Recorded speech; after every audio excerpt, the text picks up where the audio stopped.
Je suis arrêté là pour demander à vous si vous connaissez l'arbre. Ah oui, un peu. Charles, c'est quoi? On peut faire la cuisine, non? On peut faire la cuisine là avec, non? Ça, il n'y a pas à poum. Ça commence par un F. Si, j'ai déjà vu ça dans le livre. Le maîtresse, tu connais? Ça commence par quoi? Ah oui. Ça commence... Ça, c'est un pied de Boncoulier. Voilà. Boncoulier, tamanou et tant d'autres arbres pour beaucoup endémiques, c'est au cœur de la forêt humide que les enfants de CMS-CM2 de Poum ont passé la semaine. Une semaine classe verte à la tribu de Waté à Pointe-Boute. C'est un endroit qui met en valeur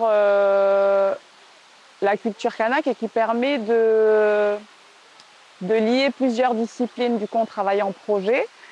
Par exemple, là, aujourd'hui, on fait la visite de la forêt humide. Du coup, ça met en lien la science et la géographie. En EFCK, les fondamentaux de la culture kanak, ils ont pu visiter les taraudières. Et ils font des ateliers culturels l'après-midi, ils vont visiter les pétroglyphes. Les enfants et leurs maîtresses ont organisé des ventes de gâteaux et des kermesses au sein de leur établissement pour pouvoir vivre cette aventure.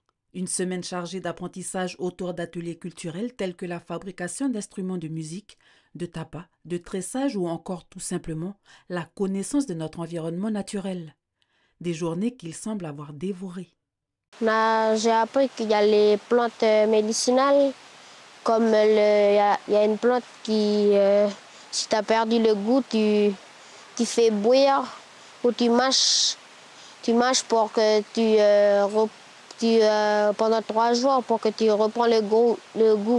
Et j'ai bien aimé ramasser des framboises et des kakis qu'on ne trouve pas à Poum. J'ai appris que les bois de fer, c'est au bout quand c'est rouge et que ça tombe, c'est quand les crevettes ils sortent et que c'est la saison des crevettes. T'as bien plu cette semaine? Oui. Pourquoi? Parce que Hubert, il nous a appris plein de choses avec ses accompagnants. Ces activités sont proposées par l'association Classe Découverte, créée en 2012 suite à la fermeture de la petite école de la tribu. Les intervenants sont originaires de la tribu même. Proposer des activités culturelles, montrer et partager leur savoir-faire, c'est le principal objectif de l'association. On a une devise au niveau de l'association.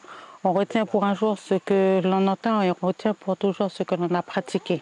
Ce qu'on veut, c'est permettre à ces jeunes-là de retenir, comme on dit, pour toujours notre culture, nos savoirs qui se perdent au fur et à mesure du temps qu'on avance.